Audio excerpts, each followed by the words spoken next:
Learning success में आप सभी का स्वागत है। और आज हम लोग प्रश्नावली 5.2 को आगे बढ़ाते हुए इसके प्रश्न संख्या 8 से प्रारंभ करेंगे। और यहाँ पर प्रश्न संख्या 8 में दिया हुआ है, एक एपी में 50 पद है जिसका तीसरा पद 12 है और अंतिम पद 106 है। इसका 29वां पद ज्ञात करें। तो यहाँ पर देख सकते हैं, इसमें दिया हुआ है एक एपी में 50 पद है, यानी एपी में पदों की कुल संख्या 50 जिसका तीसरा पद 12 है।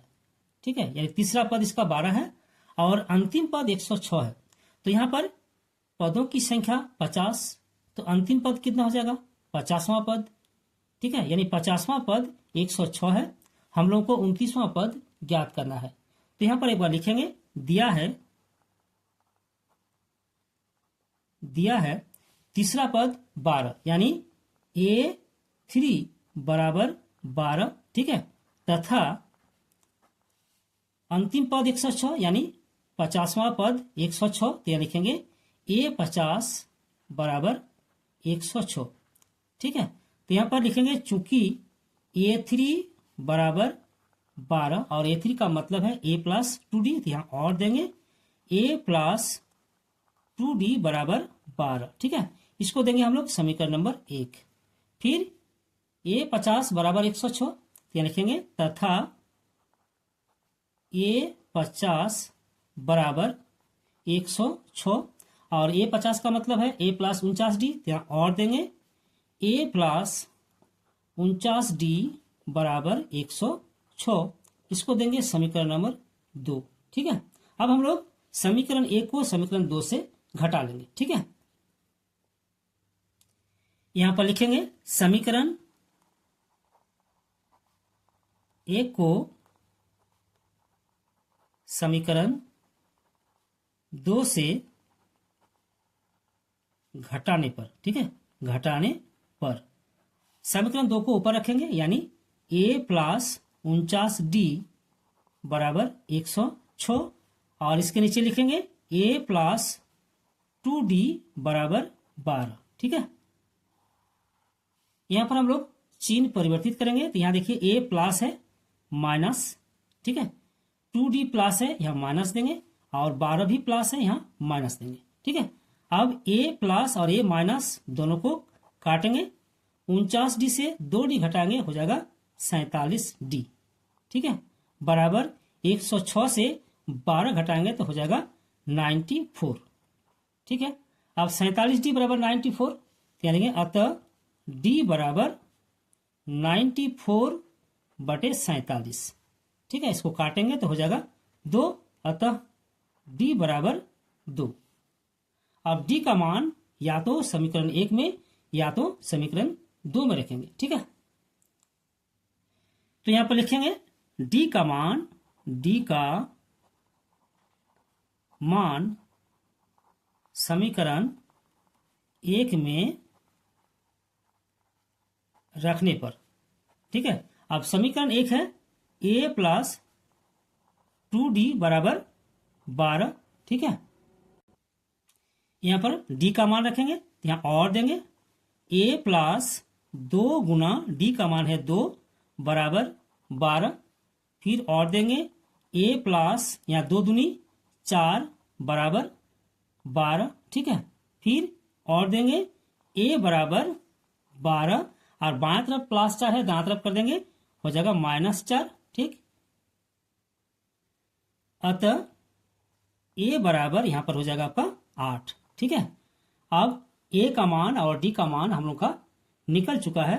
अब हम लोग ज्ञात कर लेंगे 29वां पद। ठीक है, क्या लिखेंगे? चूंकि A29 बराबर A प्लस 28D, ठीक है, बराबर A का मान 8 प्लस 28 गुना D का मान 2 बराबर 8 प्लस 28 गुना 2 56।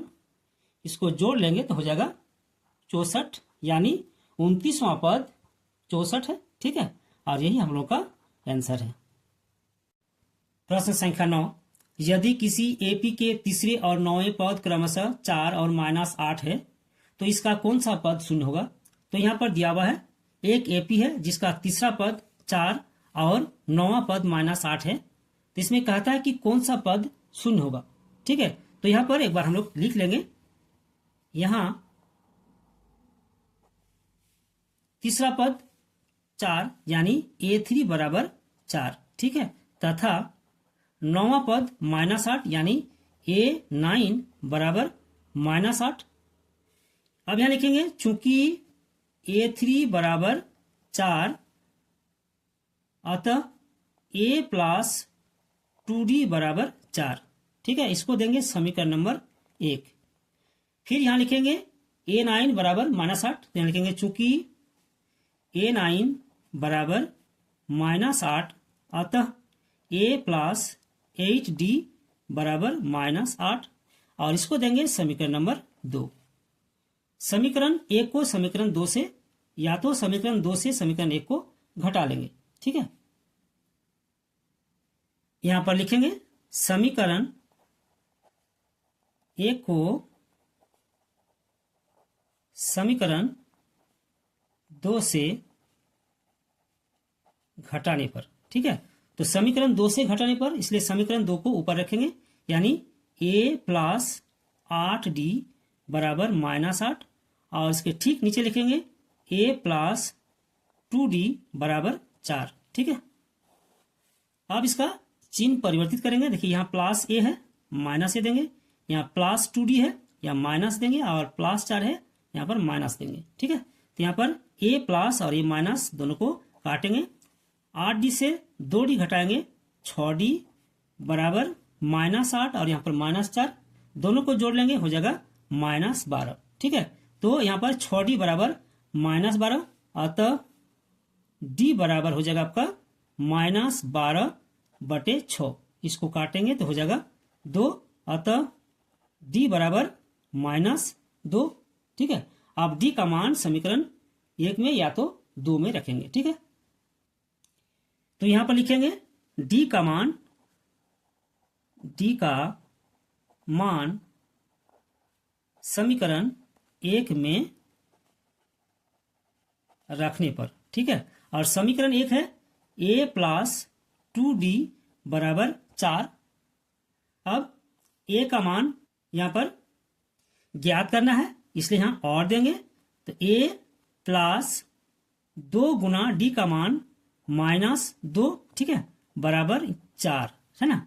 फिर और देंगे।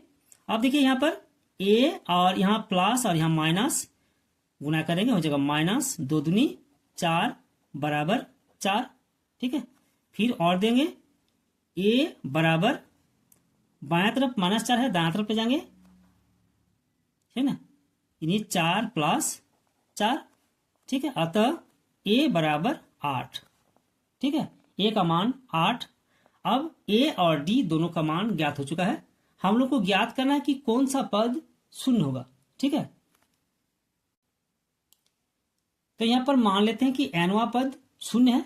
ठीक है, इसको यहां पर लिखेंगे, माना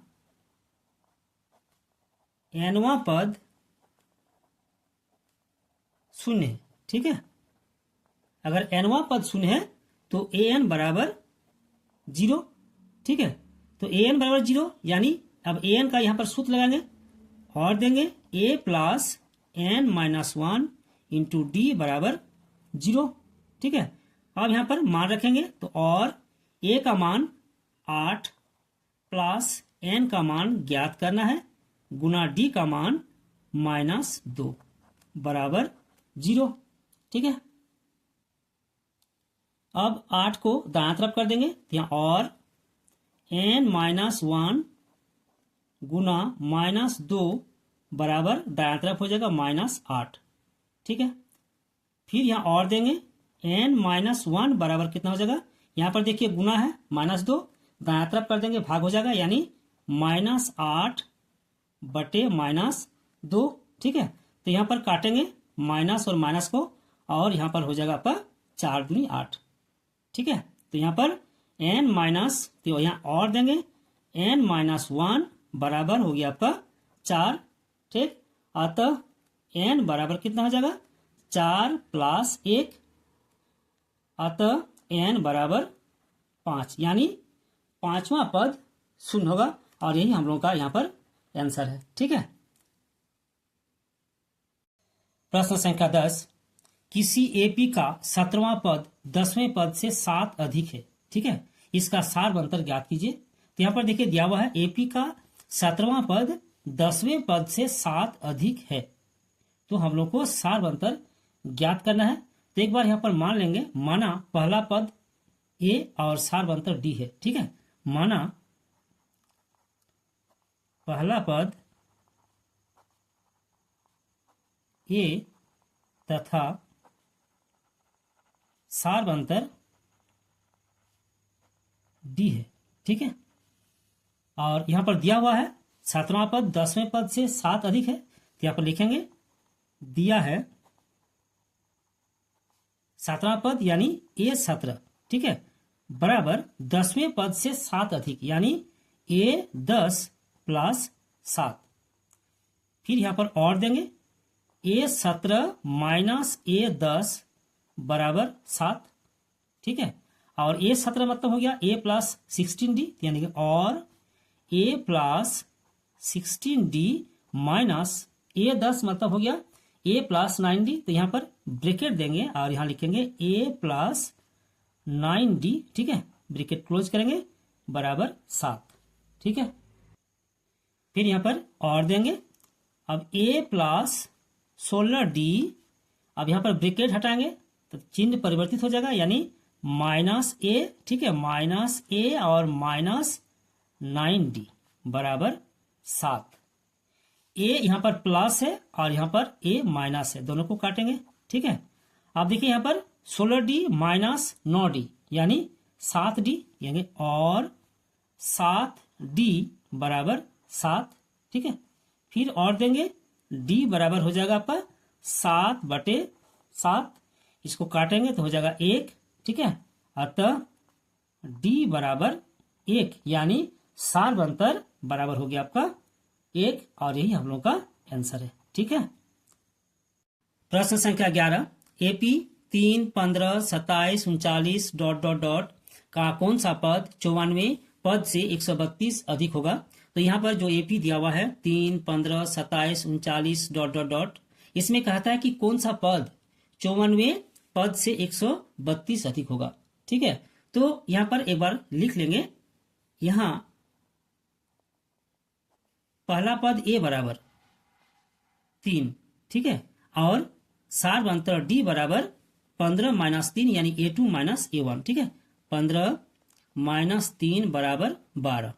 ठीक है, अब हम लोग यहाँ पर 54वें पद को ज्ञात कर लेंगे। ठीक है, तो 54वें पद यानी A54, तो लिखेंगे A54 बराबर, ठीक है, A प्लस 53d, ठीक, बराबर A का मान 3 प्लस 53 इंटू डी का मान 12 बराबर 3 प्लस इसको गुणा कर लेंगे तो हो जाएगा 636। ठीक है, जोड़ेंगे तो हो जाएगा 639, यानी 54वें पद हो गया आपका 639। ठीक है, देखिए यहाँ पर क्वेश्चन कहता है कि कौन सा पद 54वें पद से 132 अधिक होगा। ठीक है, तो हम लोग मान लेते हैं कि nवां पद 54वें पद से 132 अधिक होगा। ठीक है, तो यहाँ पर एक बार लिखेंगे, माना nवां पद 54वें पद से 132 अधिक है। ठीक है, अधिक है, और इस तरह nवां पद मतलब हो गया an, और an बराबर A54 प्लस कितना हो जाएगा 132। ठीक है, तो यहां पर लिखेंगे an बराबर A54 प्लस 132 यानी nवां पद 54वें पद से 132 अधिक है। ठीक है, अब an का जो सूत्र होता है इसको यहां लिखेंगे, और a plus n minus 1 into D बराबर H1 का मान यहां पर 639 है ना, तो यहां लिखेंगे 639 प्लस 132। ठीक, यहां पर मान रखेंगे तो यहां और देंगे, a का मान 3 प्लस n का मान ज्ञात करना है तो n माइनस 1 गुना डी का मान 12 बराबर इसको जोड़ लेंगे तो हो जाएगा 771। ठीक है, फिर और देंगे, अब 3 को दाएं तरफ कर देंगे। ठीक है, तो n-1 गुना 12 बराबर 771 -3। फिर यहां पर और देंगे तो n-1 गुना 12 बराबर इसको घटा लेंगे तो हो जाएगा 768। ठीक है, फिर और देंगे, अब n-1 बराबर 12 गुना है, दाएं तरफ जाके भाग हो जाएगा, यानी 768 बटे 12। ठीक है, इसको काटेंगे तो हो जाएगा 64। फिर और देंगे n-1 बराबर 64। फिर यहां पर और देंगे तो n बराबर कितना हो जाएगा 64, और बाएं तरफ -1 दाएं तरफ ले जाएंगे हो जाएगा +1, है ना। अतः n बराबर 65, यानी 65वां पद 94वें पद से 132 अधिक होगा। ठीक है, और यही हम लोग का यहाँ पर आंसर है।